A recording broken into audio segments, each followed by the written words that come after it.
the suspense. We're live, everybody. Welcome in. It is Tuesday, I think, 2:18 p.m. Central.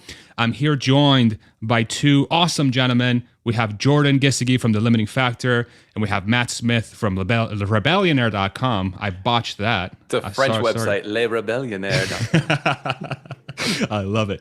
And we're going to be talking a lot about the lithium challenge that EV makers, specifically Tesla, will be having in the coming decade potentially. Jordan from The Limiting Factor, make sure you go check out his channel if you haven't. If you're watching this live stream, there's a very good chance you already know who Jordan is. But if you're not aware, Jordan does incredible research around a lot of topics centered around the engineering and the supply chain for electric vehicles. And his latest work is around the lithium supply chain and the raw material challenges that EV makers will be having in the next decade. He has a 2-hour-long video for subscribers that's available. If you're interested in watching that, do make sure you go sign up. It's only, I think, $1, right, Jordan, for people if they want to view this video. Yeah, it's on Twitter and YouTube. So like Twitter's like $3, Patreon is a minimum of like $1, and so is YouTube. So yeah. Yeah, so go support. This is, but for this conversation, what we really want to do is set the stage around the work that Jordan has done for this video, because I think it's really worthy of discussion. Matt and I both had the privilege of watching this video and really understanding a lot of the pieces that are going on, but really we want this to be a conversation around the work that Jordan has done. And so without further ado, let's go ahead and get started. Matt is here to also be another brain that we can throw ideas around, even though it's not great to look at his face. At least he has a good brain, so that's okay. All right, Jordan. So why are you showing his face? All right. Because it's good to look at. I mean, of the three, what would you prefer? Let's get Jordan to talk, and we'll just have my face up here. I will say your eyes are popping very nicely against that polo shirt. I'll give you that compliment. All right, thank you, Jordan. Sorry, Jordan. Let's go ahead. So the video, the concept that sort of you've put together here, or the overarching premise is that there is likely to be a lithium challenge in this decade for EV manufacturers, which kind of goes at odds a little bit with what Elon Musk has been saying around the availability of lithium and how it's going to be potentially a non-issue as Tesla ramps up their production capability and their refining capability and as miners come online. But you've done a ton of work on this. So maybe give us a summary of what you found, and then we're going to barrage you with questions. How's that sound?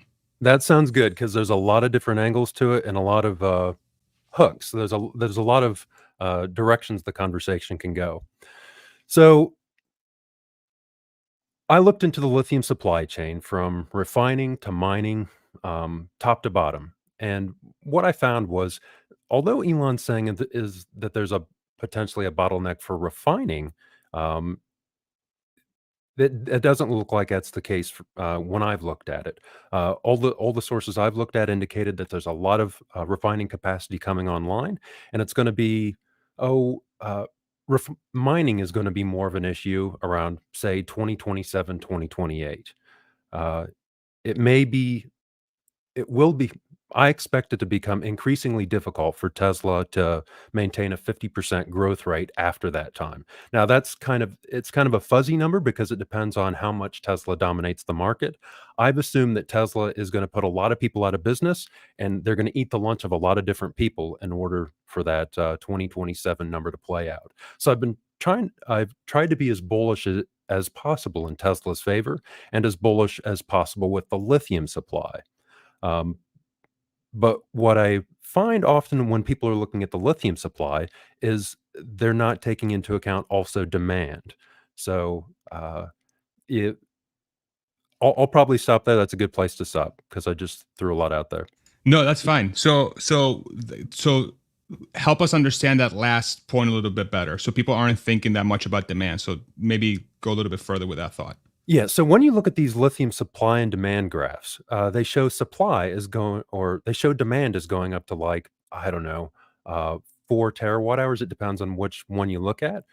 So at 4 terawatt hours, that's, there's only a small gap to fill there between say 2.5 to 3 terawatt hours of supply versus like 4 terawatt hours of demand. That's a small gap to fill. And with free market forces kicking into effect, yeah, you can expect the free market to fill that in. Uh, the issue is that people assume that, all right, they're underestimating on supply, but they don't take into account that these lithium forecasts are also underestimating on demand. So you can't just shift up like the supply line. You have to shift up both the supply and the demand line, and the demand line is more um, grossly underestimated from my perspective. Because if we want to continue growing global lithium supply by 50% per year, that would be like 10 or 12 terawatt hours by the end of the decade. And most of the demand forecasts are only saying like 4 terawatt hours. So, Got it. and then we have to make sure that we delineate between global lithium supply and demand and Tesla's lithium supply and demand. Matt, go ahead. Yeah, that was what I was going to say. So like 4 terawatt hours total, lithium demand by the end of the decade. But Tesla alone is saying that they're going to do 3, right? So if you believe Tesla's forecast, do you also believe that the rest of the market is like do you believe they're going to be 75% of the overall market?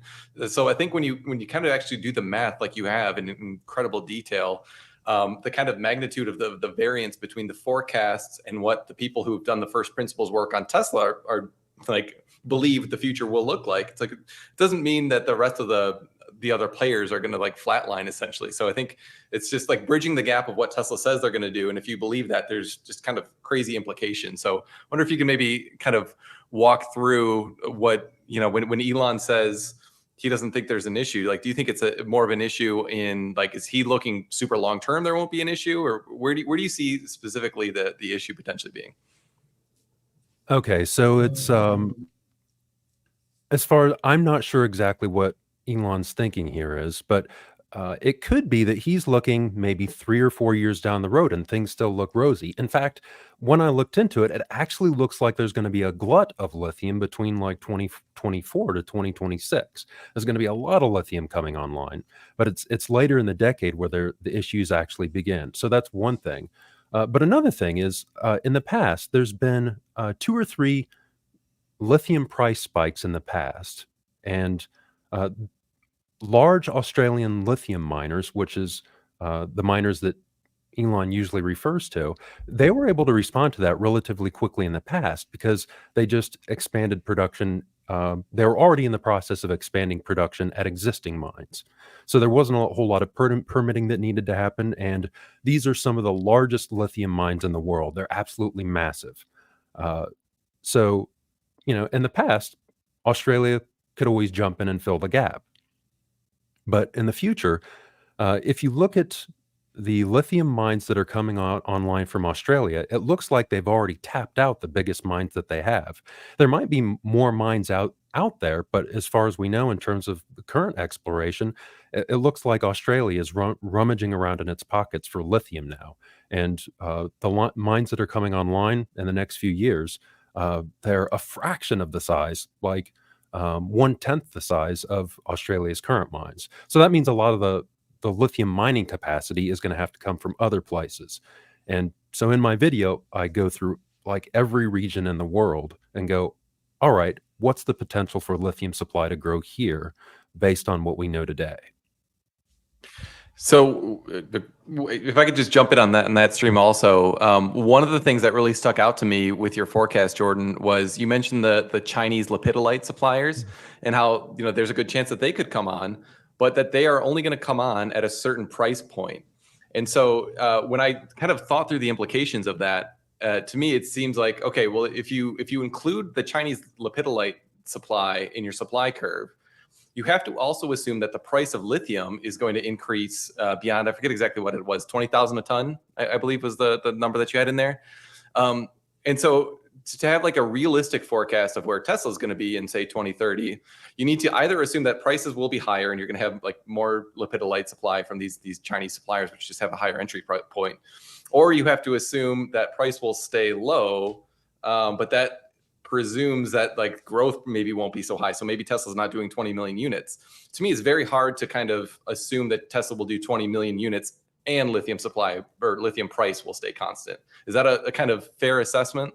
Yeah, that's one of these things that's in the video that I almost need to do another set of videos on the video to tease it out. Because what I was just trying to lay down here was this base layer of information so we can all um, operate from, I wouldn't say a common set of truth, but at least kind of elevate the knowledge on it. And that's the point you made is a really good one. It's like, well, it looks like there's either going to be a little bit short on lithium or prices are going to be very high. And the solution to both of those is more lithium mining. Okay. So why do you think Elon is seems confident that this is not an issue, that this is something that's going to get resolved? Do you think that there is like we're overestimating or underestimating what's happening from their side? Do we think that maybe they're thinking about getting into the mining game and that's why it's not that big of an issue? Or I would love to get your thoughts about why there doesn't seem to be this potential level of concern, or is there concern and this is just part of the game that's going to have to be played? How do you think about that? It could be a game that they're playing, but I take Elon at his word, and he seems sincere there.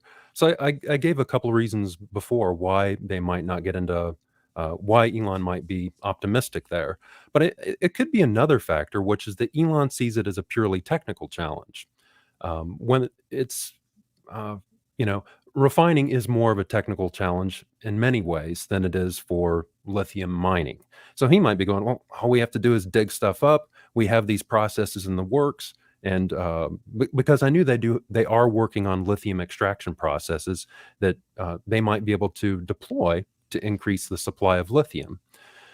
So he might have some of those things in mind, but he may not be giving enough, placing enough weight on the regulatory challenges and on the challenges of getting these operations up and running. And, you know, I'll be interested to see how their lithium refining, how that deploys in the next couple of years. Yeah. Because Elon tends to be over optimistic. And if he's in the past, like with the 4680 ramp, he was over optimistic by a couple of years, 1 to 2 years at least. And if that happens with lithium mining, that's like that's going to dent their growth for 1 to 2 years. I'm going to go off on a tangent here, which is, to be clear, I'm talking about total lithium supply here. I think Tesla can get enough lithium supply to continue growing at 50% a year just on the vehicle side. But if they want to do vehicles and a large amount of energy storage, I said, they want to do like 50-50, then they're going to, they might run short on energy storage. Yeah. One of the things that you said that was very interesting to me to hear, and this is the first time I've heard it. So it's always been talked about, and you highlighted this on your video, how Elon, said that if you want to get into the mining business or the refining business for lithium, it has software-like margins. And I think the math you came up with that miners are taking home about 91% gross and refining somewhere in the 60% range or something like that, I think was the figure. If I remember correctly. Yeah. As of last year. Now that's probably changing at the moment. You have these, it's kind of like a pantomime horse, the supply chain, where sometimes refining, the margins are higher, and sometimes mining, the margins are higher. But last year when Elon made that comment, mining margins were clearly higher, and throughout all of last year they were. So why he focused on that, I'm not sure. But I think what's interesting about that number is that if there is a business opportunity out there where there is, even in today's world, let's say it goes from 91% margin to, 60% margin on the mining and then 40% margin on the refining, you're very hard pressed to find any business that has that level of margins outside of a tech startup or like a software as a service that you highlighted. So I think the fact that we don't have more of that existing today, I think highlights a potential bottleneck that's going to, like the numbers are already showing that if there's this much money to be made, it's probably something very hard to get into, or it has some sort of capture that makes it difficult. Would you agree that that backs up this notion that it's going to be hard to get mining ramped up as fast as some think it should be? Well, it's in terms of, I think kind of what we're talking about here is the market's ability to respond to like a supply crunch. So certain mines, certain regions have a better ability to respond to supply. Like Chinese lepidolites, it looks like they can respond like within 3 to 5 years, which makes sense because it takes like 3 to 5 years to build any sort of production facility. And with mining, you also have to do exploration in the ground before you start doing it. So China, it's like 3 to 5 years, and Western producers, it's more like 5 to 7 years in a really good scenario. Australia, they can expand mines as quickly as, in terms of the permitting, about 2 years, but still you're looking at like 3 years for like a factory, or 3 years to build the production facility. I think I forgot your question as well.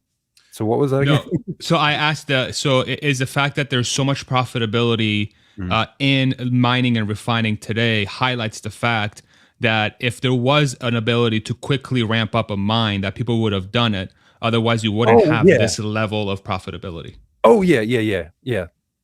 Okay. Definitely. Okay. Matt, go ahead.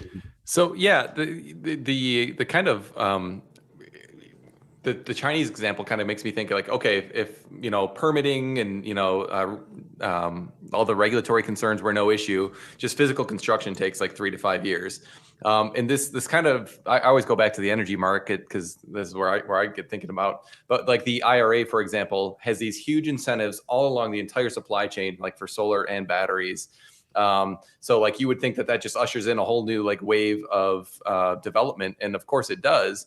But what everything I'm hearing from the market right now is that like all of a sudden now their issue translates from being economic driven to being like regulatory driven. So like the whole gauntlet of like trying to get a new site built where you've got federal regulations, you've got statewide regulations, you've got like the grid operators that you need to do the whole interconnection process with, which is a nightmare. And then any landowners or even just local residents can go to the town hall, and there's this whole concept of NIMBYism, people who don't want to, not in my backyard, they say. So like they want solar, but they don't want to see it. They don't want to, and they're going to like block. They have all sorts of avenues to kind of gunk up the works of deploying things that we all kind of otherwise agree and the economics work for. So it seems like there's maybe something similar on the lithium mining side where like the incentives are there economically to get these new miners online, but it's really a question of how quickly can you get like the permitting going. Can you maybe unpack that piece of the issue for us? Yeah. So mining permits, and I was touching on this a little bit before, in Australia and in Canada, it's about 2 years to do a mining permit. 2 to 3 years is more accurate. In the United States, for an average mine, it's like 9 to 12 years for the average mine. Now, I've seen some move more quickly depending on the jurisdiction, but the quickest I've seen is like something like, I think it was 5 to 7 years. I did an example in the video, but it was at least 5 years to get that permitting process through. And if you're going to you may get like some grants from the judge to start construction a little bit early, but I've assumed that I've built that into my assumptions where I go, okay, let's assume that they can do everything in parallel. Let's assume that they can do the permitting, building, exploration, and just rather than doing it sequentially, doing it all at once. So I've given that generous assumption as well, that rather than taking 7 years for the average mine in the United States, that it's going to take like or 7 to 10 years, more like 4 to 7 years in the United States. What's the likelihood that there's going to be a breakthrough in how we mine or how much lithium we use in batteries that would put this, say, concern a little bit lower down the pecking order of how this could really impact EV makers' ability to grow? Can you help contextualize that? That's an excellent question, because I think there's two broad buckets where the counter arguments that I get on this are the free market's going to sort it out, or two, Tesla's ingenuity is going to sort it out. So this falls into the second bucket.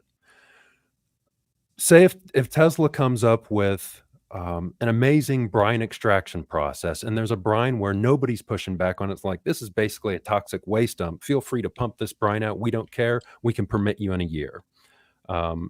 It still takes a lot of time to build the facility and get it moving and get it to a sufficient scale. So that's on the lithium supply side. in terms of innovation. And then there's also, what about competing technologies, or how can we reduce the amount of lithium used in a battery? And stop me here because I'm throwing a lot at you. Uh, whether it's um, if you increase the energy density of a battery cell, you're still using the same amount of lithium, because lithium is basically, uh, yeah, whether it's 300 watt hours per kilogram or 250 watt hours per kilogram, you still need to use the same amount of lithium. What you're doing when you increase the energy density is just removing crap from the battery. So you still need the same amount So of lithium lithium. stays constant, basically. Yeah. Now, the only way that you can, and Elon's mentioned this on Twitter, one way that you can reduce the lithium is by increasing voltage. Well, it doesn't look like they're going to be increasing the voltage of nickel-based chemistries more than like zero 0.1 or zero 0.2 volts. So that's just a fractional improvement. With LFP batteries, you can add manganese, which increases the voltage by, I don't know, what is it? Uh, 20 or 30%, something like that. That's just off the top of my head. So you could get an improvement there, but if we're looking at uh, demand in the future, uh, I'm already assuming a mix of like nickel and LFP based batteries. So really, you're only moving the needle by maybe 10% if you assume all those LFP batteries are going to be LMFP batteries. Now, what about other technologies like sodium ion, vanadium flow batteries, etc.? Those will pick up a little bit of slack, but people forget that it's taken us 30 years to get to 1 terawatt hour of production this year for lithium ion batteries. And we're talking about a demand of 6 to 7 terawatt hours at the end of the decade. So, um, are we going to be able to scale 7 tera, or let's say 4 to 5 terawatt hours of sodium ion or vanadium flow batteries in 7 years? I don't think so. You have to assume like 100% to 200% growth rate every year. Got it. So So yeah, let me summarize what we said so far, and I'll throw it over to you, Matt, just to, in case for folks that are just joining us, because there's a lot here. And if I miss something, let me know. So there's a lot of lithium in the world. We already know this. And Tesla and EV makers have an ambition to reach certain levels by 2030 and beyond. Now, given the current scenario, there's still capability for companies like Tesla to continue growing, so let's say their auto sectors through the end of the decade, but other parts of the business could suffer because there is a limited amount of processing, a limited capability of processing that lithium through the end of the decade, either by extracting it or refining it. Now, there could be different breakthroughs that come through from the standpoint of refining faster or getting permitting faster, so on and so forth. But if we're taking into account the total likely demand for lithium into the next decade, there's still going to be a shortage, because even the people that are trying to produce enough lithium with the demand estimates they have, they're not really taking into account just how many batteries are going to be needed in the next decade. Is that a good way of summarizing what we just said so far? yeah, that's a good way to summarize it. Okay, Matt, go for it. Yeah, so I want to maybe stick on that topic of new processes to be more efficient. So one of the ideas that has been thrown around here, is the dry lithium extraction. And so there was a company I sent you called Lilac Solutions, which claims to be able to take the lithium extraction rate from about 40% in most mines. So even like if you think of like a brine pool, we're only getting currently about 40% of the lithium in that brine pool out. And so their technology can essentially get 80% out if you believe them. And they can also really speed up the extraction rate. So instead of taking, I don't know, maybe 7 or 10 years to fully extract out one of these resources, they can crunch that time frame. So the finance nerd in me is like, okay, you get twice as much product and you compress the rate at which it comes out over a much shorter time frame. That can really potentially increase the payback period and like the financial capabilities of pretty much any mine if this technology works, can also broaden the envelope to kind of lower concentration lithium resources. So how much credibility would you give something like this coming in to save the day? Well, I will say that like 8% of the world's current lithium goes through a direct lithium extraction process. So this is legit technology. The challenge is improving the technology and expanding it to other resources to make, like, because as the I think I gave two factors when it comes to um, uh, a couple of factors when it comes to lithium supply in the video. One was um, or what processes can be used to extract lithium. One is the price of the current price of lithium, so that determines whether a process is actually going to work. And two, it depends on the extraction efficiency. So if the lithium prices are high, it expands the resources that you can extract. If your technology improves, it expands the resources that you can extract. So I have factored into my estimates, which are based on benchmark minerals information, that I think they assume that by 2033, that something like 30 or 40% of our lithium is going to come through like a direct lithium extraction process. And so you're not just going from 8 to 30% of current, which would be like a tripling. You're talking about a time when there's going to be a lithium supply that's uh, like 4 to 5 times what it currently is. So you're talking about um, an order of magnitude growth in DLE. So, in short, what I'm saying here is I've already factored in huge growth in direct lithium extraction. It just takes a lot of time to get that ramped. And the current lithium supply that we get from all these other methods is already huge, and it's growing by huge amounts every year. This is really one of the amazing things of your video, and I cannot stress enough, if people have not watched this, go subscribe to Jordan, toss a coin to your Witcher, like he says. I love that. It's so worth, like, this is such phenomenal research that you've done. Like I really tried to attack this from every angle. Like I'm sympathetic to your view, but I wanted to like steelman, Mhm. kind of like try to poke holes in it. And it's like, yeah, I thought about that, and I've already got aggressive assumptions in there. So like this is why I think this is such an important topic for Tesla bulls, because it is like, what happens if Jordan's like somewhat reasonable, but also I would say on the aggressive side of the assumptions, that where he's already giving credit for DLE and for new mines coming online. Like, what if those aggressive parts of your assumptions don't come out? Like, we could be in, like, I would argue what you put forth in that video is not at all like a doomsday scenario. Like some people have, because you're just like a doom and gloomer. You're just saying, no, like maybe we grow it like 30 or 40% rather than 50%. Like, that's not at all a doom and gloom. Tesla's still going to be a good investment if that's where they end up. But I am kind of curious, like, what's your thought on the more doom and gloom? Like, what if you don't quite?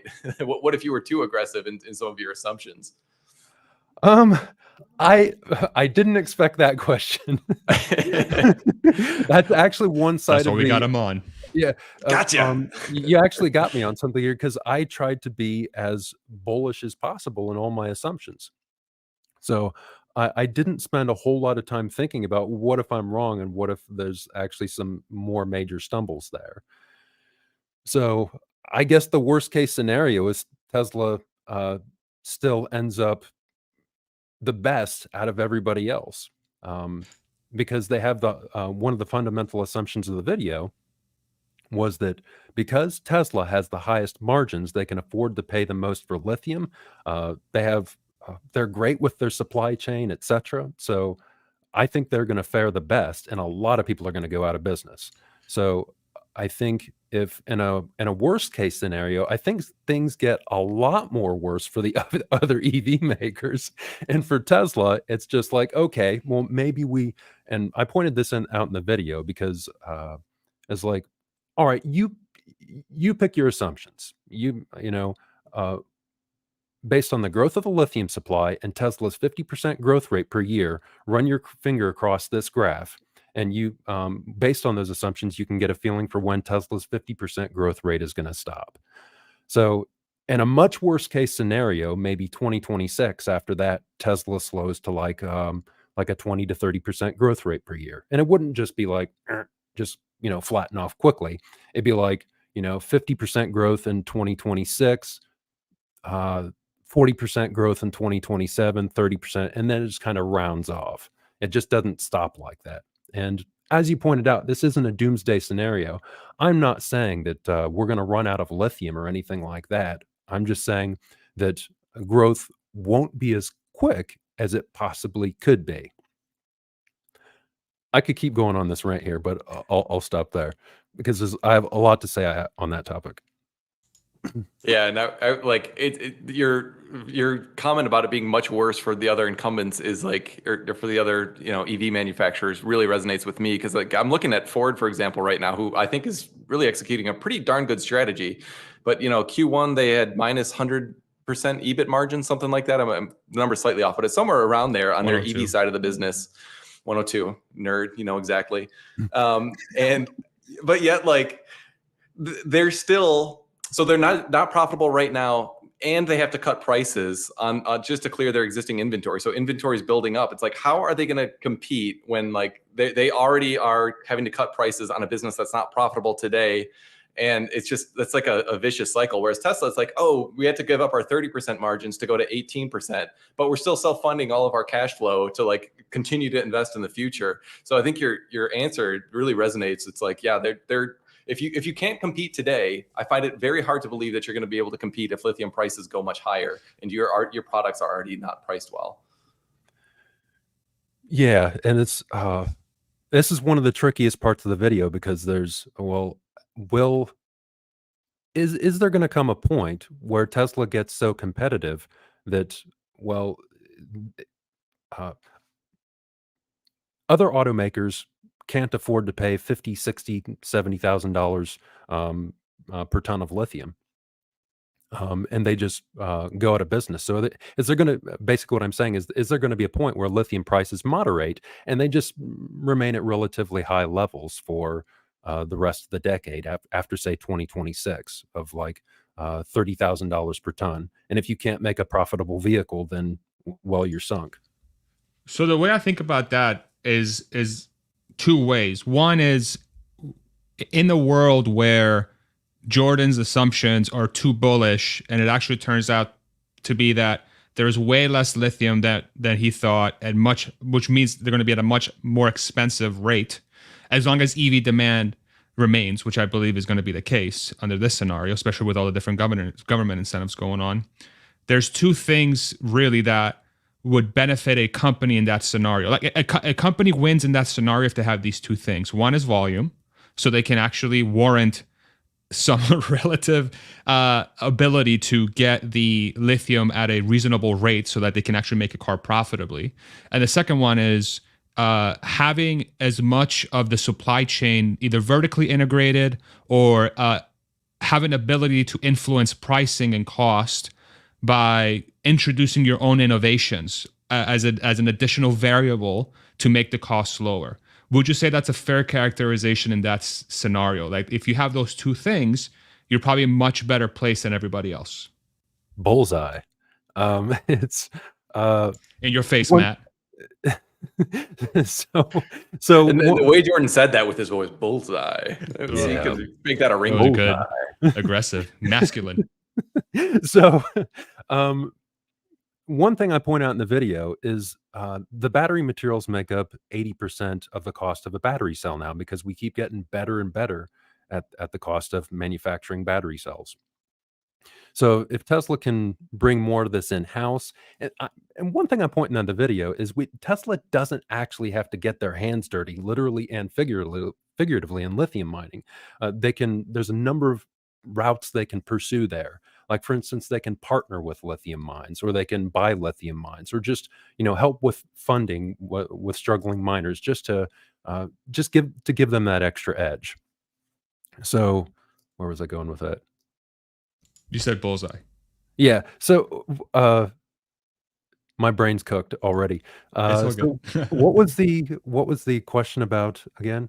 So they have the ability to, so the company that will win in a scenario. Oh yeah. Where, So okay. Yeah. 80% of the cell cost is the material supply. So the more of that they can reduce, the more that, like, all these other parties up the supply chain, the more that they can take a cut of their cut by, for instance, getting into lithium mining, the lower the price that their battery cells are going to be. So even if these lithium prices are very high, Tesla's already taken steps to reduce even if lithium prices continue to go up, I think Tesla cell prices will either remain flat, or more likely that they'll continue to go down for the rest of the decade, because they're going to be doing more lithium refining in-house, and they're also going to be producing their battery cells in-house. So, they can knock, 20 to 30% off the price that everybody else is paying.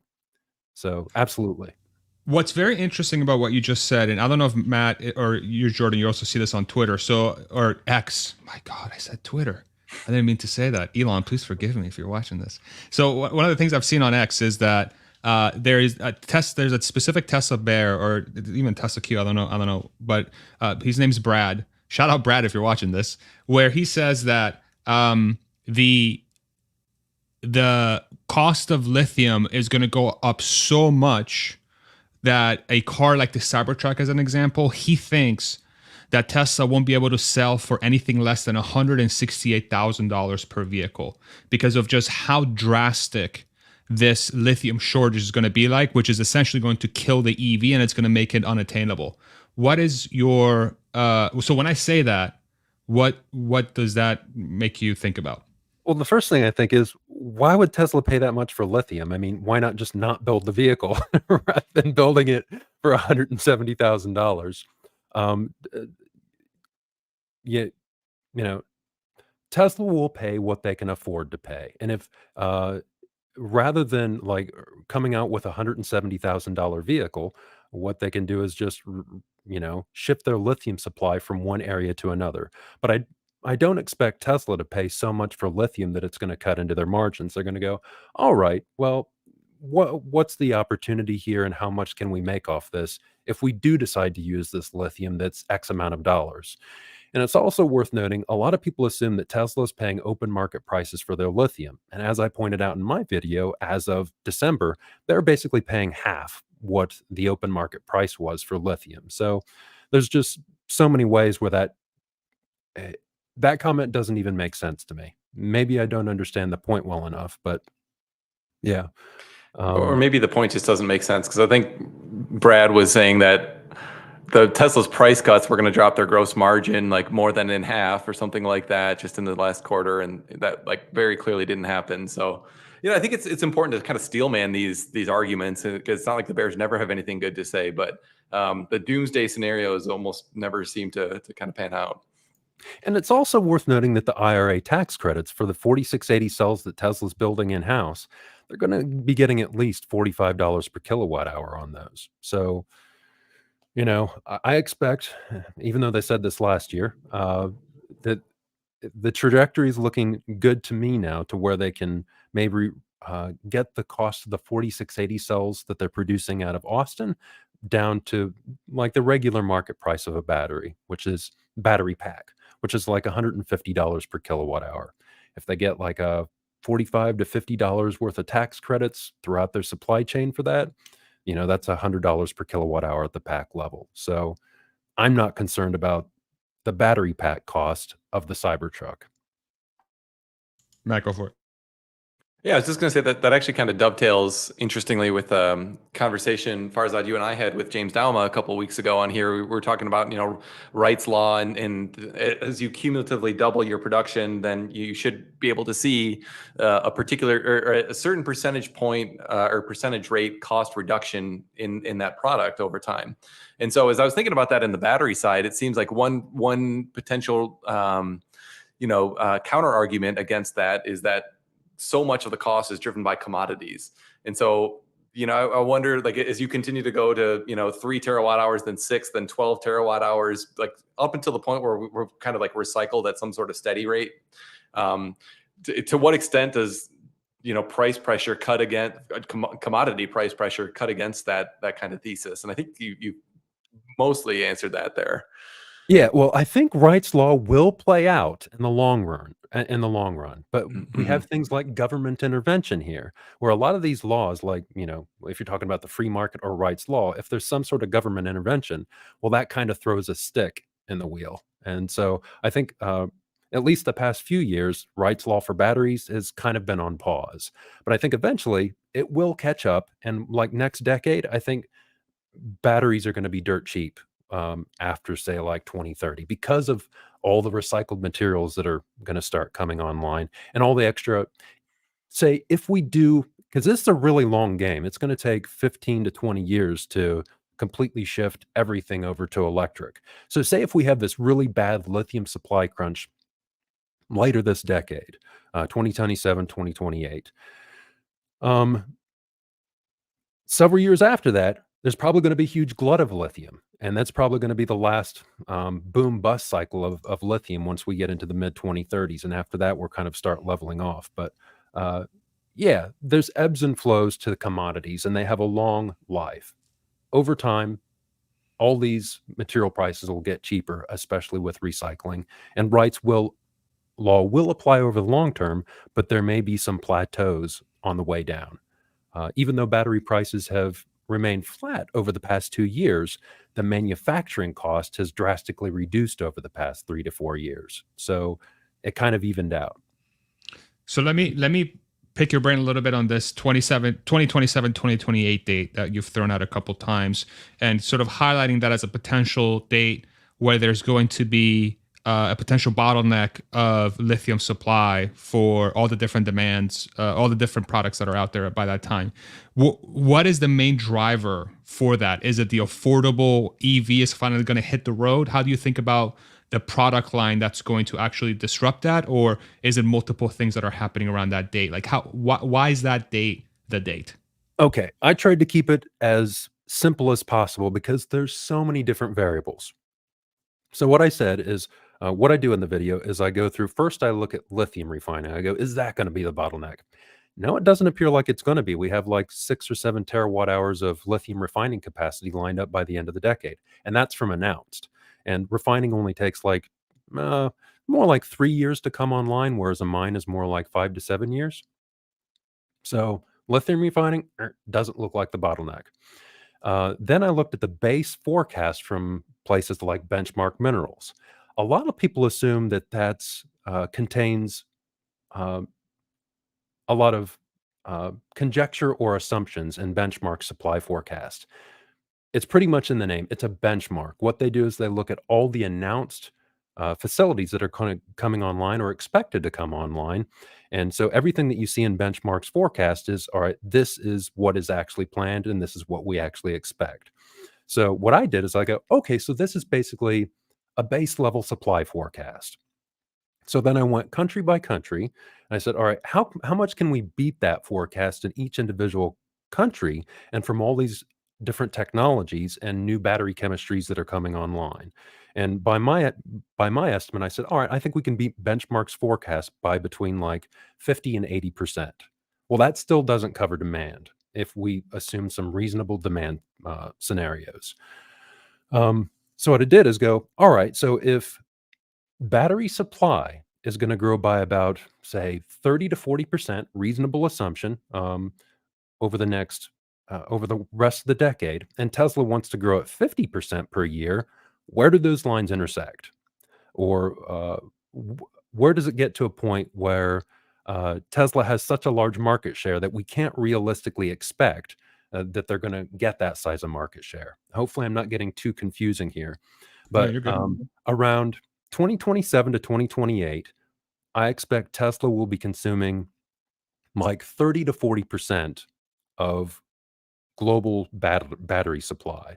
Now, if you're more aggressive and you assume that Tesla is going to be consuming 50% of global battery supply, then yeah, Tesla can maybe make it to 2028 or 2029. So this is where I was talking about running your line across the graph based on your assumptions and working out what you think. I don't think Tesla is going to take more than 30% of total global battery supply, for a number of reasons, because there is going to be other players in the market. There's going to be protectionism by governments, etc. Okay, But that was a but long even spiel. then, no, you're good. You're good. But even then, so I think what I'm hearing is that. So I'm trying to contextualize this for maybe the listener that is not in the weeds as much as we are.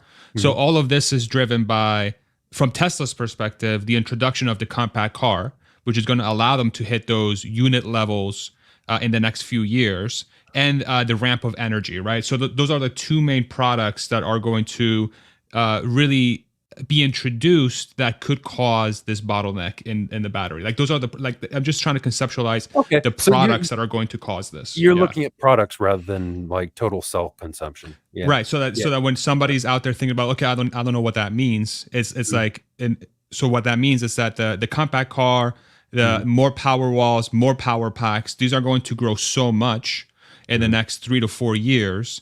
And Tesla is really the primary player that's drawing so much out of the supply because of those new products coming on.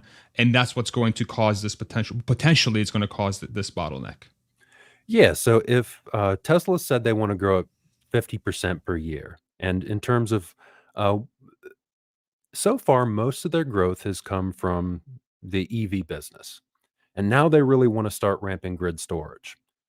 If they just, if they didn't get into grid storage business and then they went from like their Model 3 and Model Y to say like a compact Tesla for 25,000, they get into vans, they get into different sizes of trucks, they ramp the semi to huge numbers. Um, the lithium supply might be able to keep up with that demand. Now, what really breaks the camel's back is the energy storage side of things from my perspective. It's this new side of the business that they're opening up.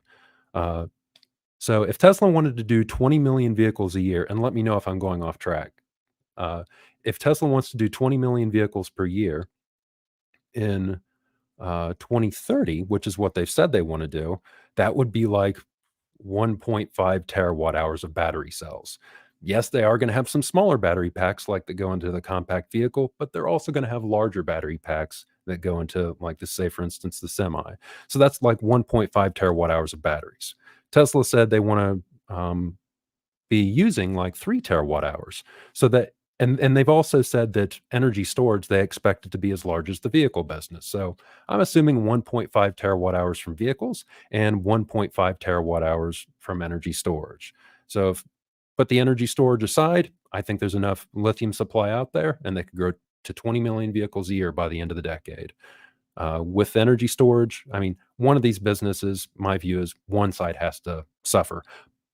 But as you've said in the past, they're going to make that up after 2030.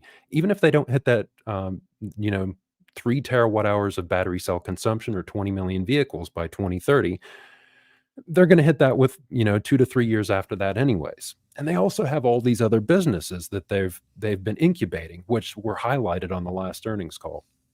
Yeah, and the reason why I'm asking this question and sort of trying to contextualize this is, and I'll throw it to you, Matt, is that in the past, especially during COVID, a company like Tesla had to figure out which product gets what batteries, right? Because there was this huge supply chain shock, and they were like, okay, well, we're going to pause Cybertruck because Model Y is off the hook, and we can only get so many batteries, and that makes the most sense financially. So that's what we're going to do.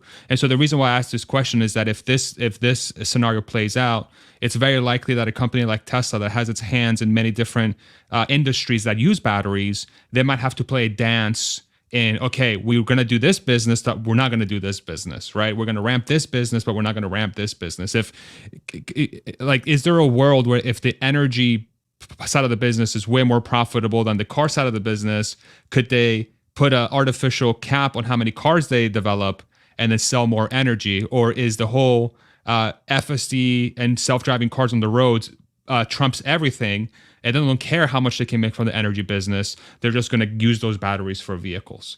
Does that make sense? That's why I'm asking this question, because it seems like companies are going to have to play a dance potentially if there is a bottleneck on what product line gets what battery. Oh, so Jordan, you there? Oh, I thought you were talking to Matt. No, sorry. Oh, no. No, I don't know anything. I just ask questions. Look good. No, I thought you said Matt. Matt at the beginning of it. So I did. I was going to throw it to Matt. Yeah, but go ahead, Matt. Oh, I'm sorry. Then I misunderstood. Okay. You're good. No, I don't know. So like, I mean, that's kind of my take is that, I mean, we've seen this in the past, right? Where, for years, their energy side of the business was cell starved, I think was the verbiage that Elon used. And so of course they prioritize the EV side of the business. And, it makes sense because that's higher margin also. Looking forward, if I'm to extrapolate forward, if you're bullish on self-driving, then, you think they're going to solve that in, say, the 2028 timeframe that Jordan is highlighting here.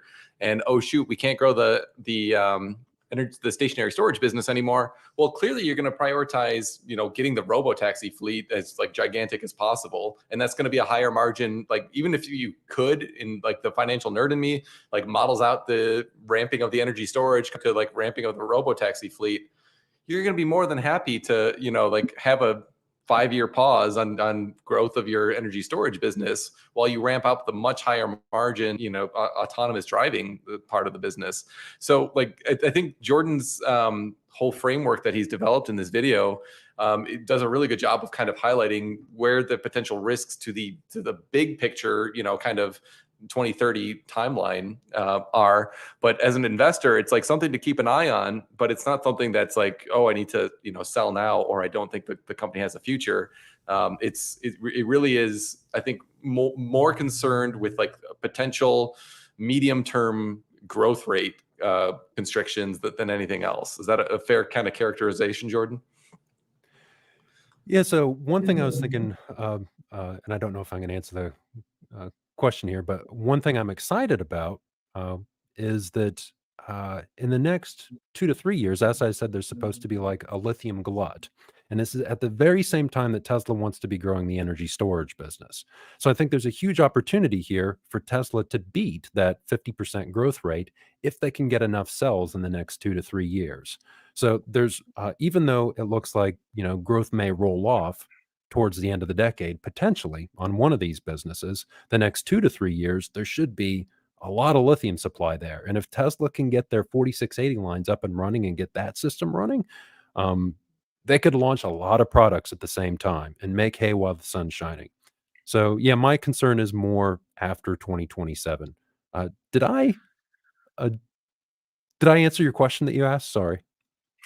Yeah, you did. And actually, so I wanted to kind of follow up on it actually with, I've been thinking about the Gigafactory Nevada, and that they're talking about doing 100 gigawatt hours of 4680 cells there, most of which will be for automotive, but they also did indicate that they're going to use some of those for stationary storage.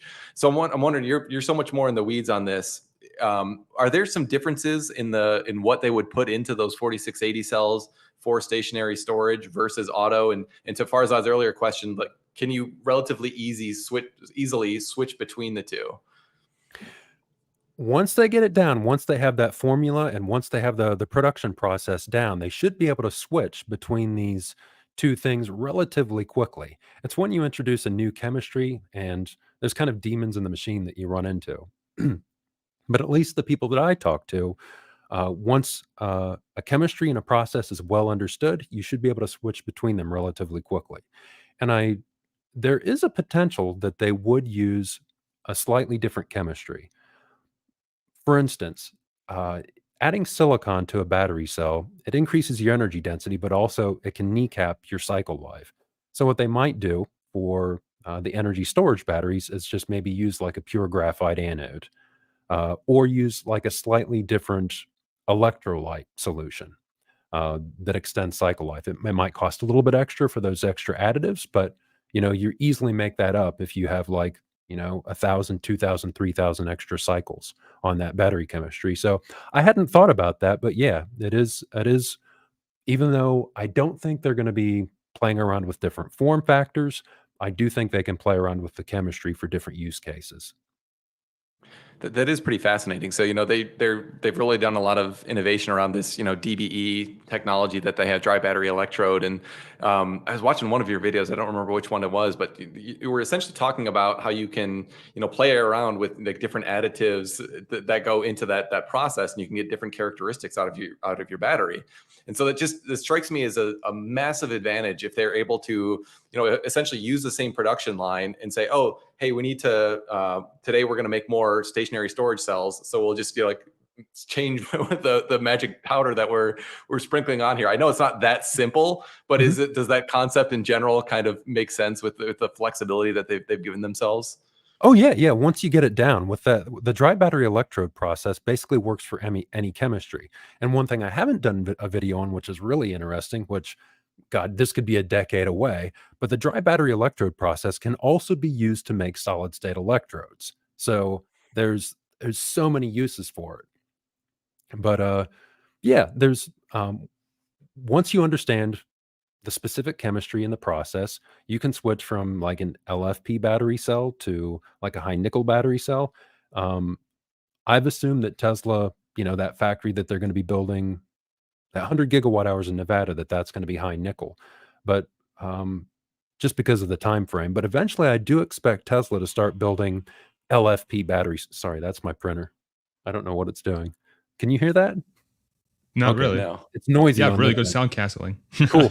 So, yeah, it may be that Tesla focuses on high nickel battery cells from themselves, and they source all their LFP battery cells from China. But I think at some point, I think they do need to develop their own LFP chemistry, their own LMFP chemistry, or LFMP chemistry, and sodium ion in-house. And Jeff Don is already working on that. But I think those things are years away. I think they're mainly going to focus on nickel chemistries and then maybe play around with the electrolyte and the anode, depending on what the use case is. There's a good likelihood of that. And it does seem like no matter how you change the formula around, absent some massive breakthrough, you're not limiting the amount of lithium that you need to put into the batteries, right? Which goes back to your kind of thesis. Yeah, well, LFP chemistries, they actually require more lithium, and which to a certain extent strangely makes them more sensitive to lithium prices. And I'm kind of letting the cat out of the bag here a little bit because I'm going to do a video on this next month, or I am planning on doing a video. But typically, an LMFP chemistry or LFMP chemistry, I always forget what order you're supposed to I say. always thought it was that in, but- LMNOP, but that's why I'm Yeah, around kids too yeah, much. alphabet soup. But a version of Dad that joke is number one. a version of that is CATL's M3P chemistry. That's one of those manganese iron batteries. People have said Tesla's going to switch to that. Well, it requires a more complex cathode production process to make those chemistries. And that's why it's taken longer for that to come to market, because it's a more difficult chemistry to master and requires slightly different production processes. And so, at a fundamental level, it's actually more expensive to manufacture those M3P batteries. However, if lithium prices are high and they can use a little bit less lithium in that, then it actually might reverse, and that M3P chemistry might actually become cheaper than like an LFP battery. Even though they're fundamentally more expensive to produce, it'll cost less in terms of lithium because it'll use less lithium. Does that make sense? Yeah. Yeah, no, that does. It's just it's kind of crazy because it's like, oh, that's obviously the cheaper one, but you can imagine a scenario where the commodity prices change enough. I mean, I think that's essentially why we got the LFP in the first place, was because nickel costs were so crazy high, right? So that kind of accelerated development in LFP. And now if LFP kind of goes the same way, nickel prices could come down, you could easily see a reversal of that, or any kind of permutation there where, just the economics change. And I think having the flexibility to shift between those, instead of just like outsourcing that like most of the other players do to other battery manufacturers, is I think one of Tesla's big advantages here, at least as I see it. Oh yeah, the fact that I don't know any other any other EV manufacturer that can use so many different types of battery cells as Tesla. Most of the Western auto manufacturers, they're stuck with nickel because they're so inefficient. That's the only way they can get any range. And in China, they use LFP because of, there's a lot of history there, but it has a lot to do with patents. And China really focusing on that chemistry. But Tesla, they're like, yeah, we can use the nickel, we can use the LFP. There's enough demand for our vehicles that we're making a vehicle with a different amount of range. So, yeah. I don't know about you, but this type of conversation, going through all these aspects, it kind of cooks my brain because there's so many aspects, and we're only just nibbling on all the different aspects of this. So, yeah. I'm amazed at how much you can just rattle off of your brain. Like, this is, in thinking of how much work went into this video, it just fries my brain. I mean, I got done with your video and I was just like, oh my gosh, like that was a lot.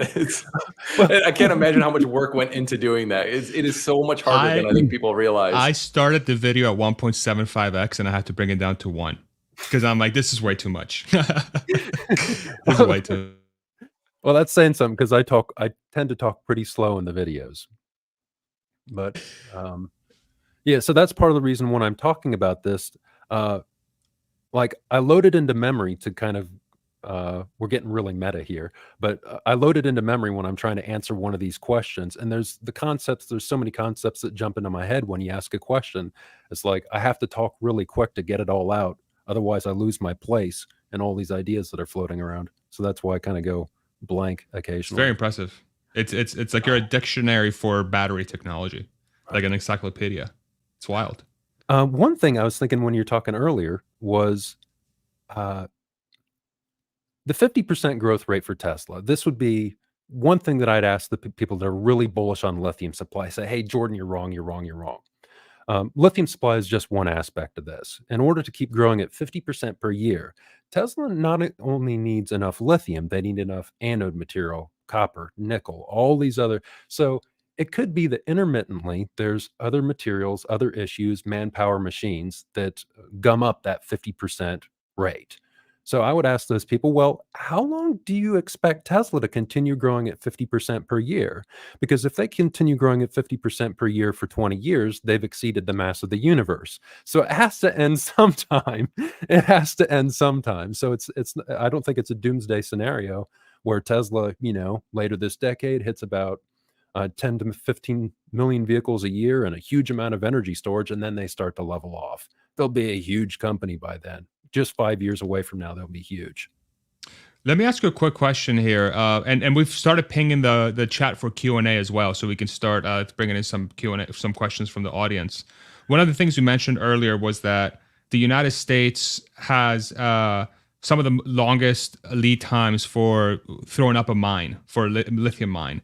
How big of a deal would it be if the U.S., in conjunction with the IRA bill that they've put out there, and seems like the United States is really trying to localize a lot of the manufacturing and supply of that sort of the next generation of vehicles and energy storage by incentivizing people to opening up, battery manufacturing and stuff.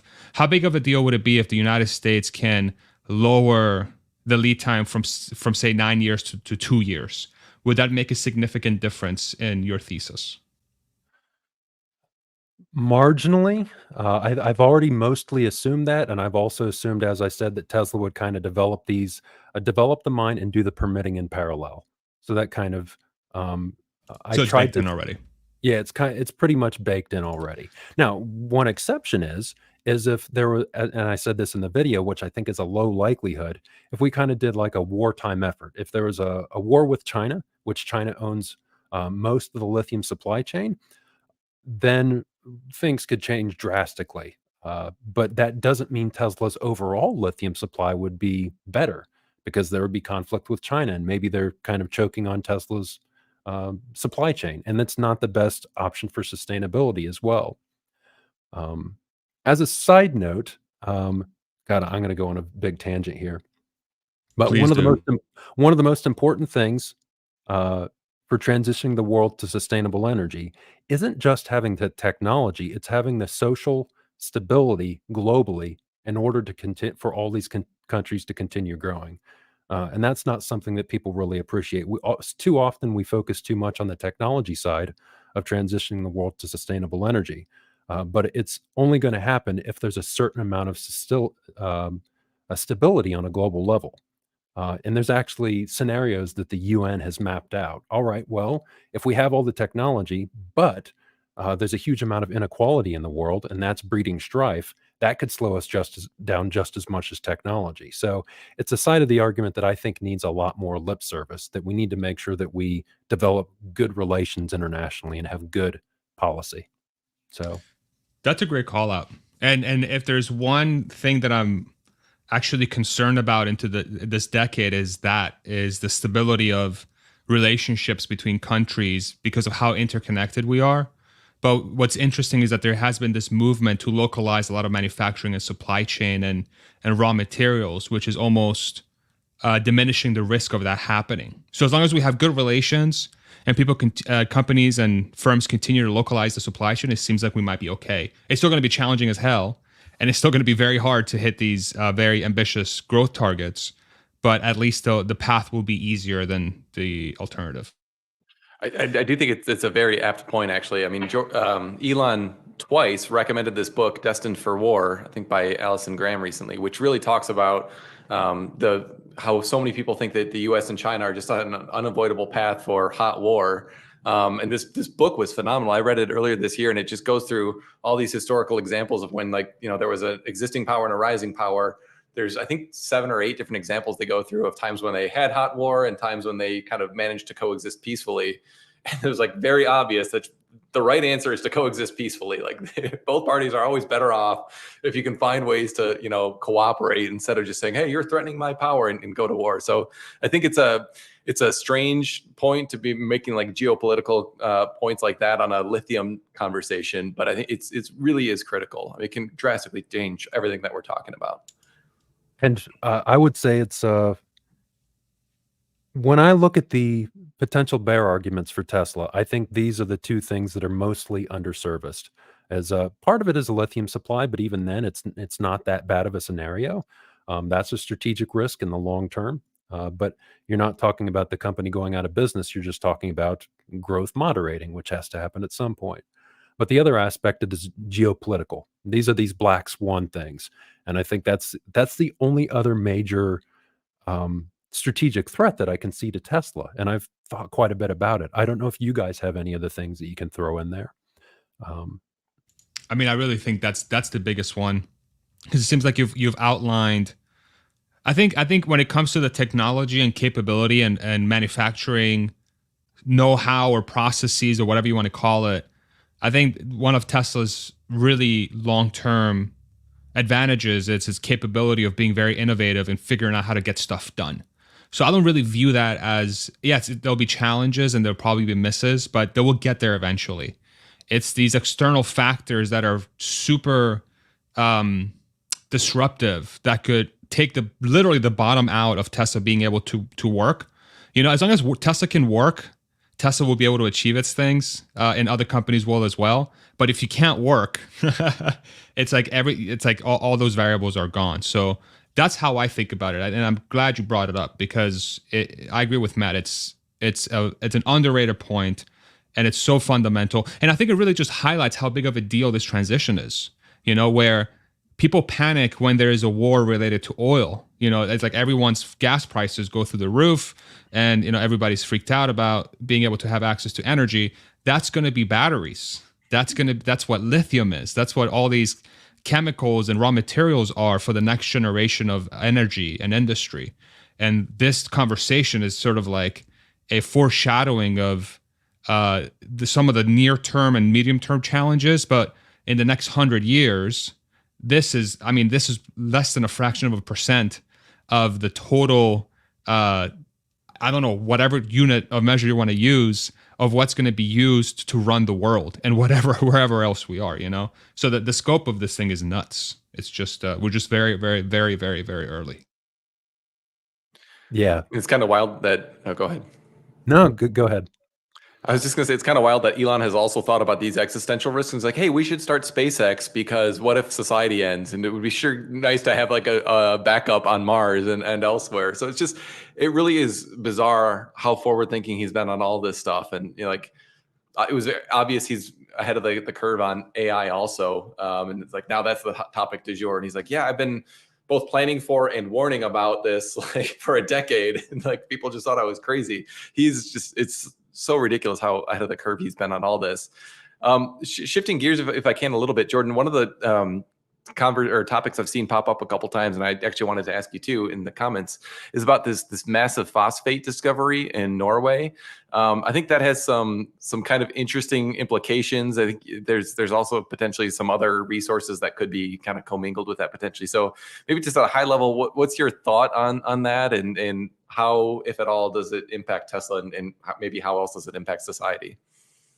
I haven't done a deep dive into phosphate, but when that announcement came up, it immediately made me think of conversations I've had with people that are in the lithium iron phosphate industry, which is one of the issues that they're facing, is getting enough phosphate for their batteries. And immediately people they'll go, oh no, there's huge amounts of phosphate in Morocco. There's huge amounts of phosphate here. You're just, sounding a warning bell that's non-existent. But if you actually take a closer look at the phosphate in Morocco, it's not well suited to making the high purity phosphate that's needed in LFP batteries. So right now, yeah, it's like 5% of the world's phosphate supply, which is a huge, you know, 5% of the world's phosphate supply is actually suitable for LFP batteries. And what this deposit is going to bring it up to is like, I don't know, something like 50% of the world's phosphate supplies are now going to be suitable for LFP batteries. And it sounds like they're trying to move very quickly on this deposit, like, between 3 to 5 years to get that thing up and running. So uh, there was a potential bottleneck for LFP, and it looks like that's freed it up.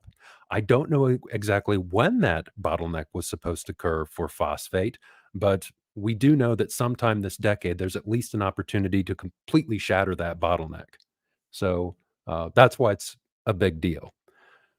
What a, there's some people that are saying that, well, it's in Sweden, it's in an area where, it might be tricky and difficult, and I'd be surprised if they can get that mine going in 3 to 5 years. Well, it's still good news. There's still at least the potential. There's still at least the option there. So, um, And I've heard some other people comment that like where there's phosphate, there may be other kind of Mhm. rare earth minerals that are needed too. And so I'm wondering if you have any thoughts on that.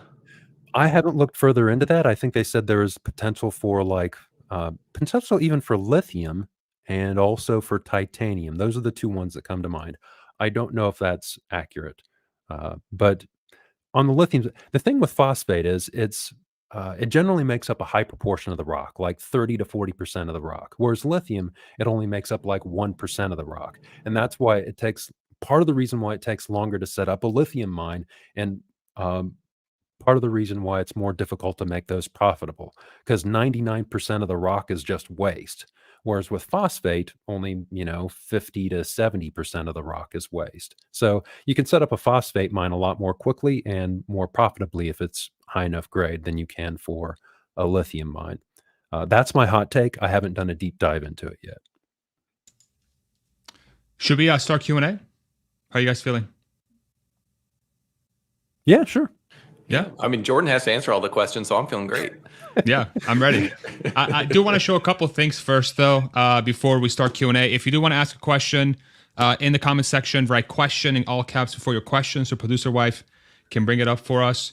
There's two tweets I want to show. The first one, if you can bring up the first tweet I shared, producer wife, this is a shout out to Jordan in reply to Elon this morning, where there was a video. I made a video about Tesla's how many people want Tesla, and then Elon said affordability is the limiting factor, and then Jordan's like, yeah. Well, I Yeah, thought it there's is. several things I thought of. One of them was make me feel cheap. I'll go pee this morning. That's so funny. Yeah, I just love how fundamental your name of your channel is to all the different things that happen in the EV world. It's freaking amazing. And then the second tweet I want to show, this one actually just broke a few minutes ago. I don't know how valid this is. Somebody please help me out. But looks like some early Cybertruck reservation holders just got an email to that they're going to be able to configure their car very soon. So click on that image real quick. So the countdown begins. This is different from my order page. I checked mine. It just said, it's reserved. As an early reservation holder, your order is soon to be filled. You will be notified to complete your Cybertruck configuration sooner than most. So, yeah, just wanted to let you guys know. I know a lot of you follow Tesla, but yeah, who knows if this is legit or not. This tweet is from about half an hour ago. So we'll see what happens there. Okay, let's do some Q&A. Let's bring up the first question, producer wife, when you get a chance. And we'll only bring up only the best ones, which are all of them. All right, first question from Master FX 2000. Will there be a 4680 with lithium iron, I guess? Chemistry? Is that Li-Fe? Yeah, I think they're saying. Yeah. Lithium iron I think they're phosphate. trying to say. I think the E should be lowercase. Yeah. I think we nerd. covered this at some point, but yeah, it's. I think eventually they will make a 4680 with an LFP chemistry. It depends on. For me, that really depends on how much LFP battery supply they can get from China. That would be my view. And not necessarily directly from China, but how much, how many LFP factories CATL can build in the US. And it also depends on how quickly Tesla can scale their 4680 production system. Awesome. Let's do the next one. This is the Jordan Q&A session. If you have any questions for Jordan or anybody else on the panel, but I don't know what Matt and I will be able to say. We'll give it our best shot. Question from Andrew Anderson. How long do you think it will take to incorporate most of the technologies presented at Battery Day into scaled battery production? What have been implemented? What are left? And these are questions that keep coming up on the Tesla quarterly earnings calls, where Tesla keeps giving guidance, say, hey, we're getting better, we're on the path of getting there. But how long do you think it's going to be, your personal opinion, Jordan, before they complete? Yeah. So I would say that in terms of the major things, in terms of the technologies they discussed on that day, there was, what is it called when you, all right. So they have going from the front of the line to the end of the line. So there's the dry battery electrode coating process. My understanding is they're now coating both the cathode and anode at the Texas facility. For a while there, they weren't doing the cathode. So it looks like they're starting to get that down and starting to ramp it. So dry battery electrode, that was the major thing at Battery Day. That's now working. It's just a matter of how quickly they can scale that, and if they can keep scaling that. So we'll keep an eye on that over time. But they're currently probably at a run rate of about 2.4 gigawatt hours per year, which is a pretty decent rate. That's comparable to a normal battery line, but they want these battery lines to be about 7 to 8 times faster than a normal battery line at around like 20 to 25 gigawatt hours. So that's the major thing. That's going along. In terms of the entire production system itself, the way these machines hand off to each other, well, that's, continuous motion was one thing they said at Battery Day. Well, it looks like, the rest of the line is doing well. The only issues I ever heard that they had was with dry battery electrode. So there's the coating, there's the filling, there's the, packing the jelly roll, filling the electrolyte, all that stuff. So all that's sorted.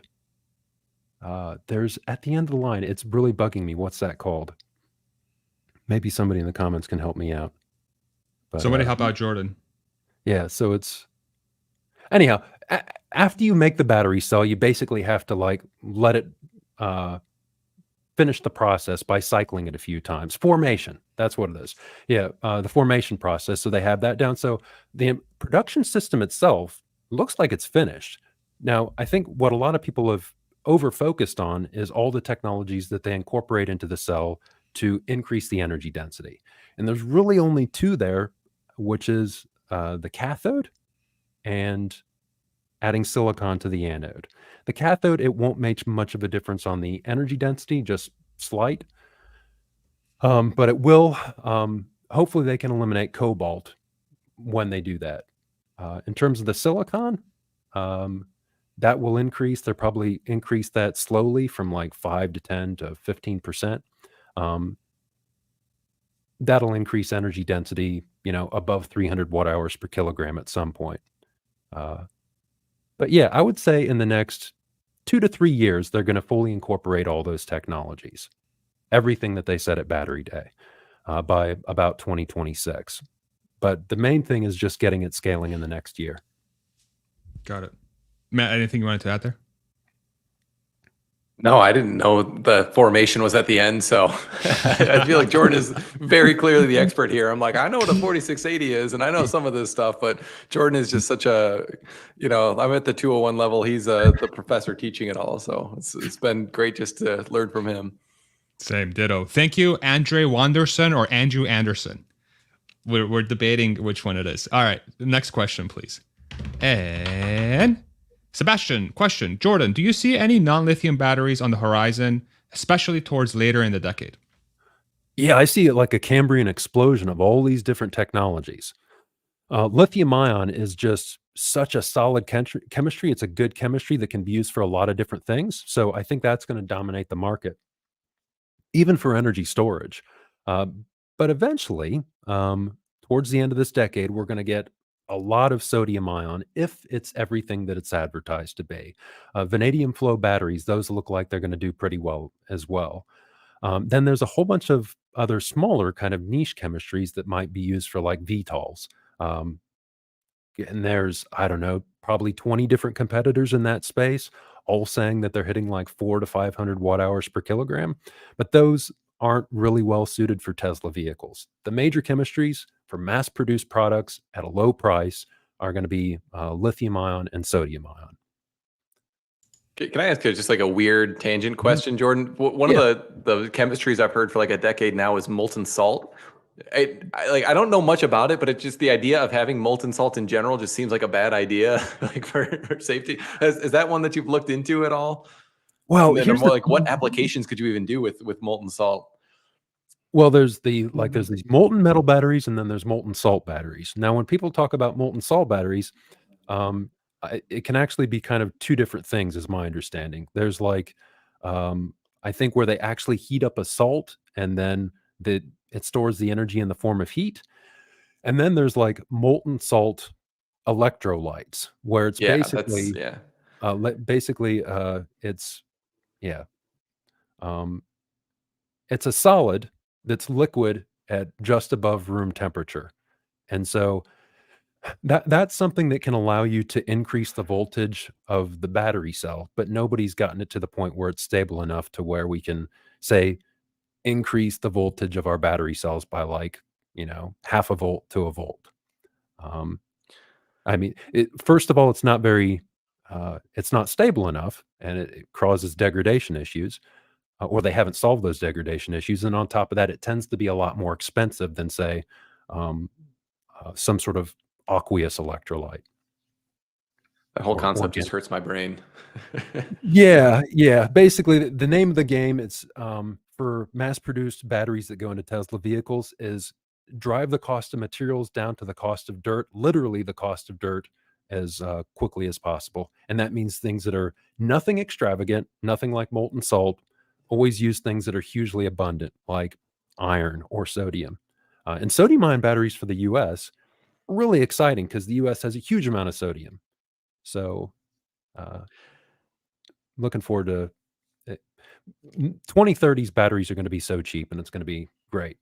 So That cost of dirt comment is such a good one too. I mean, Elon had some comment recently. I don't remember exactly where, but where he said one of the key metrics that he looked at was what's like the commodity cost of the bill of materials, and then what is your cost divided by that ratio. And I'm like, that is like obviously the way that you should be looking at this stuff. But like, Mhm. it was such a revelation that's the way that they're looking at it. Because I know other companies are not doing that. They're just like, well, a washer costs this much, and so and they Yeah. build it up with all these other non-first principles approaches. Well, people focus on what I don't think people realize is a lot of these battery companies, they're struggling to survive. They need a lot of capital. So what they have to do is they have to pump up their product as if it's going to be some amazing game changer.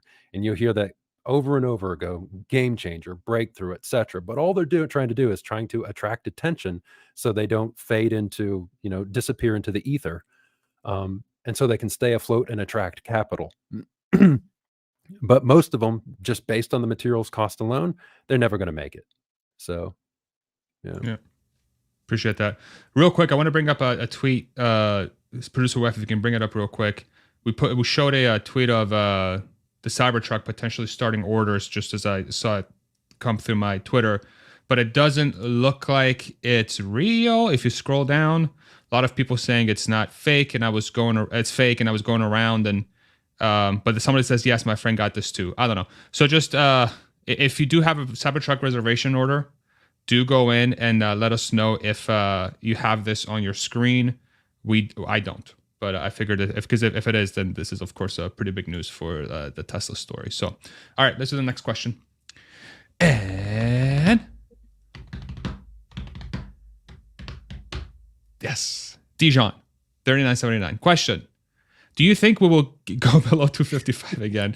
I panicked and sold during the downturn after earnings. Not financial advice. We don't know. We don't have crystal balls. Really sorry, but I don't think any of us should answer this question. We're not here to give financial advice. Unless Matt wants to give financial advice. Do you want to give financial advice? No, I don't want to give financial advice. I mean, The short-term movements, anything can happen. So I'm not gonna kind of opine on that. Don't panic sell is my overall advice. There you go. You heard it from Matt's very wise mouth. Next question. And Sebastian again. I don't know. Every time I have a podcast with Matt, I feel like I just get more and more. I don't know. Question, guys. Do you think you could get Jeff Don into a future talk like this one today? I would love to.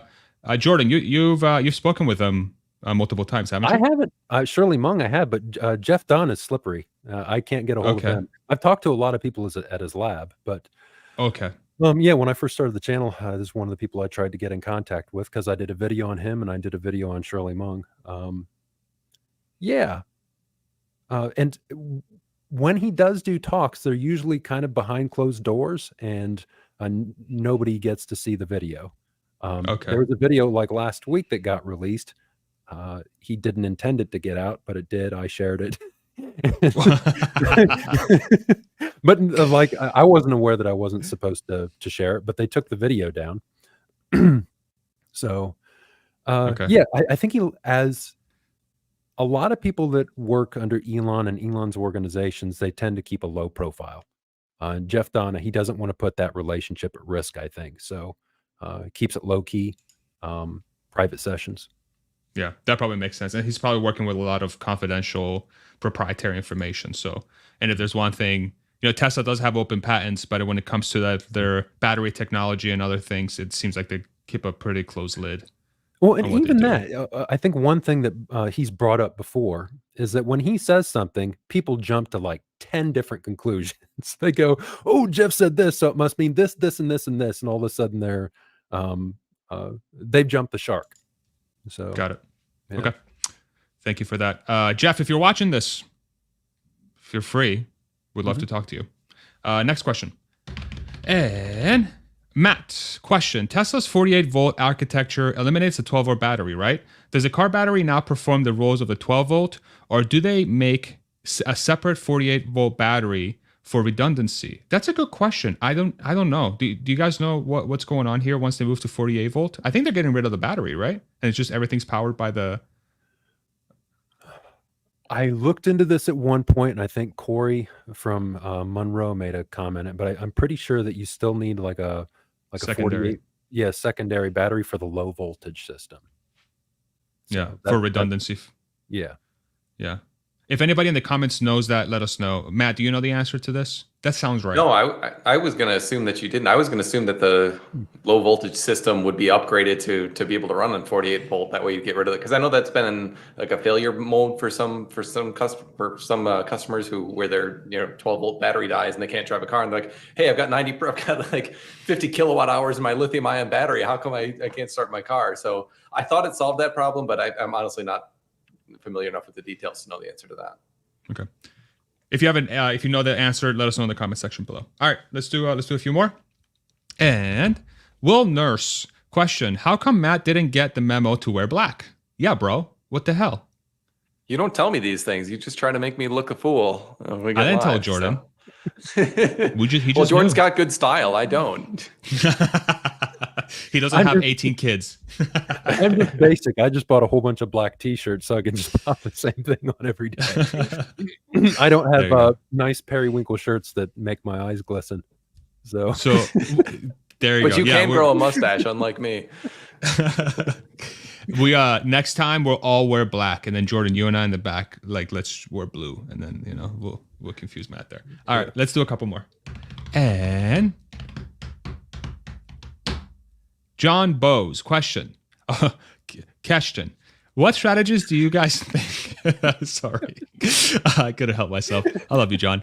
What strategies do you guys think Tesla might take to ration battery cell consumption from first principles? They will already have been considering this.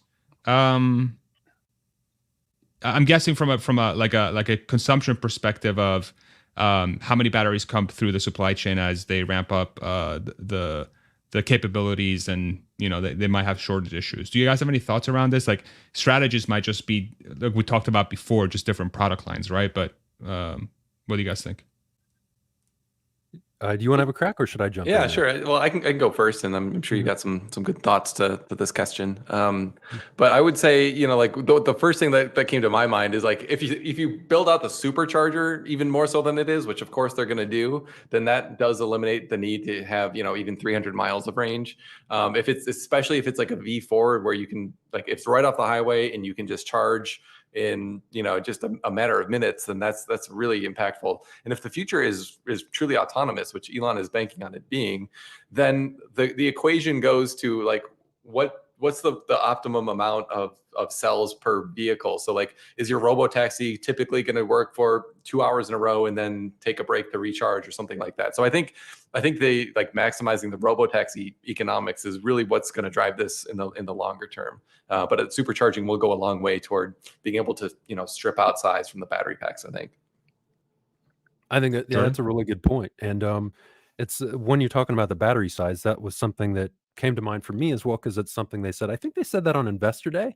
What they're doing is they're collecting all this data to see what size battery pack people actually need, and it's probably going to be smaller than they want potentially. I'll be interested to see what they come up with for the compact vehicle. A lot of people saw that like 51 kilowatt hour battery, I think, in the white paper, but I viewed that as like an average battery size for the compact vehicle. Do you know what I'm talking about? The uh, Investor Day white paper after that, it said like 51 kilowatt hours for the Master compact. Plan Part 3, I Yeah, think it Master was. Plan Part 3. Yeah. Yeah, so I think they were just throwing a number in there. I think you could get away with like a 40 kilowatt hour battery on the short range side, and maybe 55, 60 for something long range for the compact vehicle. So um, optimizing the battery pack size, but most of the work that they need to do in order to make the most of the battery supply, they've been working on for the past decade. First principles focus on efficiency. So I think they're already well positioned there to make the most of their battery supply. But one thing that I mentioned earlier was using an LFMP battery rather than LFP battery might stretch that lithium just maybe 10% further. It's really working around the edges. Two more questions in queue, Jordan. You're okay with that on time? Yeah. Okay. Go for it. All right. Awesome, man. Thank you. All right, let's do the next question. And D's Master question: do other manufacturers incrementally improve their products similar to how Tesla promised a next-gen CyberCell 4680? I mean, I can give my take. I haven't seen the level of the step changes that Tesla achieved with the technology and how quickly they implemented in the manufacturing process seems very different from how most others do it. This is specifically from an auto perspective. You think about how most traditional car makers do their work. It's very small steps each year. So like in the middle of the year, they don't go in and be like, oh, new battery type, oh, new propulsion system, oh, new whatever. They just wait until the model year and then they do very small changes thereafter. Do you guys have any thoughts on that? Anything you guys wanted to add? The 4680 with the dry battery electrode process was a huge risk. I haven't seen any other company jump in with both feet like Tesla has with that. There's other companies that have said they're working on it, but my understanding, talking to people in the industry, is it was mostly a Potemkin village. Do you know what Potemkin village? Basically, it's just kind of a front, and there's no actual village there. It's just cardboard cutouts. So I know VW, that's something that they intend to do, and they're looking into it, but Tesla's actually doing it today, whereas they have plans to try to play around with it here within the next few years. So every cell manufacturer does have a product roadmap where they're planning on phasing out cobalt and increasing silicon, increasing cycle life, reducing costs, doing all those things that they can at once. So they all have plans to do that. But Tesla has gone, actually, no, we want to go completely back to the whiteboard and look at the entire production system and then also do those things that they're doing. So, yeah, I would say in terms of manufacturing technology, once they get this 4680 line down, they're probably 5 years ahead of everybody else for battery cells. Big lead. Matt, any thoughts there? Yeah, I mean, I agree with everything that you said. I mean, the other thing I was thinking is that, like, I think the Ultium cells that GM is using are still pouch style, right? Which was like, I don't know if you guys have thoughts on that, but that just seems to be like 10 years behind, maybe. Like, I don't know. It just seems pretty clear that cylindrical is the way to go. I know there are some trade-offs, but it's like you see these kind of design decisions that they have, and then they're like, well, our strategy is these cells are expensive, so we're only going to put them in, GMC Hummers or whatever that need, like 150 kilowatt hours, and then we can upcharge through them, and we're only going to sell 3. It's just like, I just see these, it seems like they're so far behind. Now, I know GM is maybe not the best example if you want to look for somebody on the cutting edge, but it definitely seems to me that people are looking backwards and not, trying to plan forward. What's interesting about that Ultium technology is that I double checked this after the call, and somebody checked me in the comments, but I'm pretty sure GM just undiscontinued their bolt, which was supposed to be discontinued at the end of this year, and they're going to refresh it and revive it with Ultium batteries pouch cells. So it's like they're trying to put it into their very, very cheap car. So I don't know what their plan is. I think currently, I don't follow Altium that closely because it's 5 years behind like structural packs. It's Yeah. it's way behind. But I think it's currently using a pouch cell, but I think they also looked into using prismatic. But I think I saw at some point within the past 6 to 9 months that one of their suppliers wanted to move to like a 4680 battery cell, or they're going to move to like a 4680 form factor. And I've heard, I think BMW is doing that as well, one of the German manufacturers. But what I think may happen if these battery suppliers get cold feet is maybe force them to go with a 4680. So if they go out of business, they can sell the cells to Tesla. But yeah, it's another thing worthwhile thing noting on the 4680 is that there was a slew of announcements about other companies making 4680s after Battery Day. So far, Tesla's the only one doing it. Even though these companies aren't trying to implement a dry process, they're just trying to do wet-coated 4680 battery cells, and so far it hasn't happened yet. So yeah, Tesla's doing well, even though there's been delays. All right, let's do the looks like second to last question, then we have a fast one at the end. All right. Do you think, from JSA question, do you think Tesla will sell full battery platforms along with FSD licensings to other OEMs? I mean, from our conversation, it sounds like there might be a lot of bottlenecks to get their hands on batteries. So definitely not this decade is what I would guess. Would you agree with that, Jordan and Matt? Well, unless they do some sort of like partnership for like some sort of transit van with like Ford or VW or something like that. But I find it stretches credibility when I try to come up with things like that because Tesla, I mean, just a few months ago, Tesla said that they don't have part of the reason why they're delaying the semi is due to cell supply issues. So, Matt, any thoughts? Yeah. I mean, I did have a tweet about this maybe a week ago, basically saying, if I'm sitting in Jim Farley's shoes, looking at my negative margins and, the fact that I've had to cut prices because my inventory is piling up on all these EVs, I might just come to the conclusion that, hey, I don't have a powertrain advantage on the EV side like I do on the ICE side. So maybe the best bet is just to, outsource or, like pay a fee or whatever to Tesla to kind of deliver that drivetrain, the pack plus the motors, along with some integrated software to make it all work together. Cause that's another area where frankly, they don't have a great software and you might as well throw the cameras on and do FSD at that point too. So, that's more of a strategy area that I was kind of coming from with that comment, more so than, does Tesla even have the ability? I mean, I think step one is Ford or anyone has to express an interest of even going down that path, because I think there's a decent amount of pride at these companies that they say, no, like we're not going to, let this young California startup, take the core of our car. But like a couple people made the comments like, how cool would an all electric Bronco with full self-driving that can charge at a 2 supercharger be? I know a ton of people that would buy those. Like, and so like Tesla does not have to have a monopoly on all EVs. And so I think trying to come up with some creative ways like that, where Tesla or Ford or whatever company, like you could do a lot of similar things on the Jeep side, I think, where you could actually get some pretty cool cars that customers would like. That there's a lot of people that are just turned off by Tesla for whatever reason. That's fine. We still want to get them in an electric vehicle. And like, frankly, even though Tesla's open sourced these patents, nobody's close to the efficiency and kind of the just how well this stuff is working on an integrated level. And if just like one last point, this whole conversation is about potential lithium bottleneck going forward.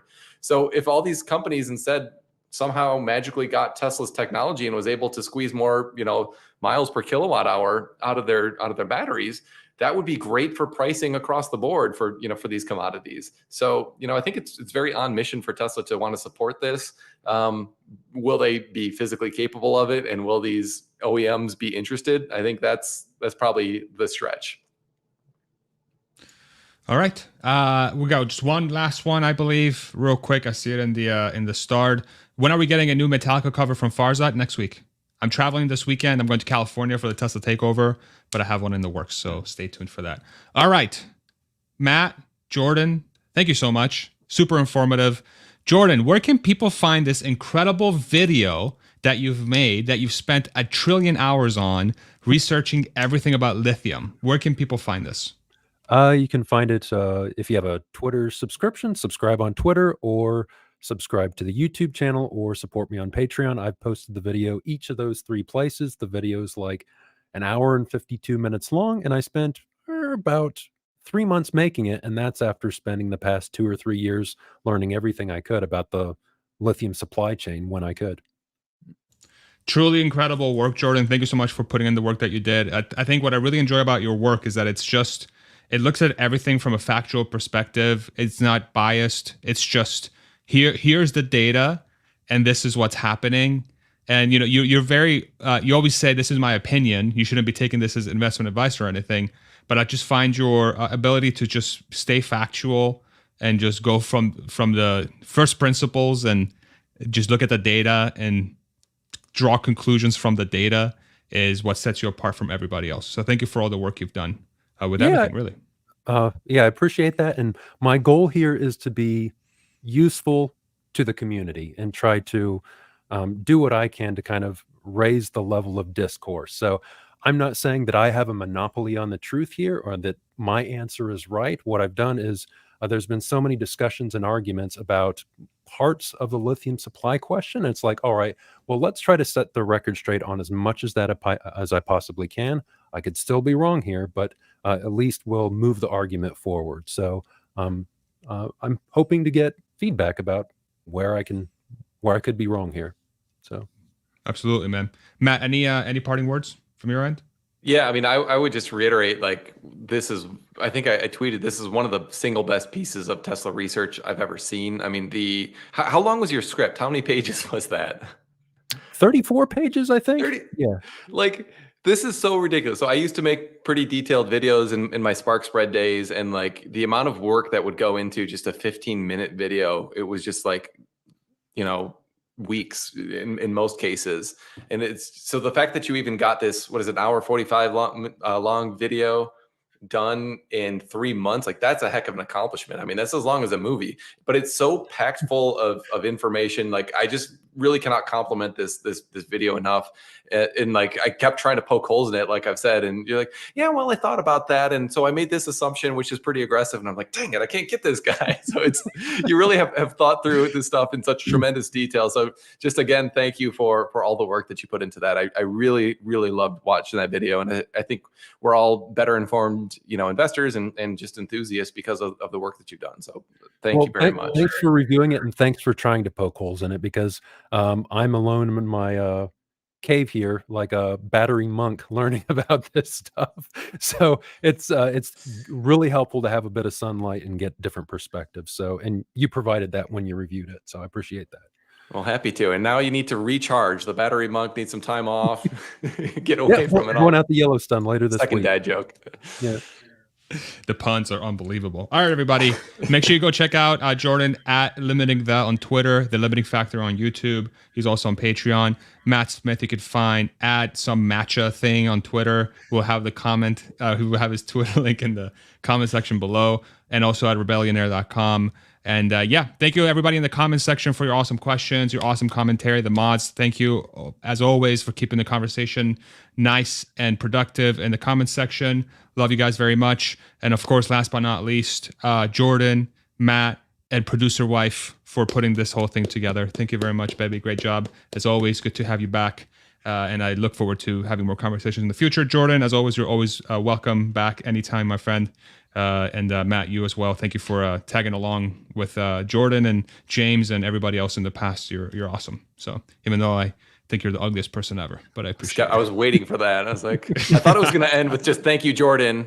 And Matt, not so much. But I was thinking about it. You sweetened it up and then just delivered the punch at the end. So that was your eyes nice. Just look too beautiful to ignore today. It's hard. That's how I got 6 kids.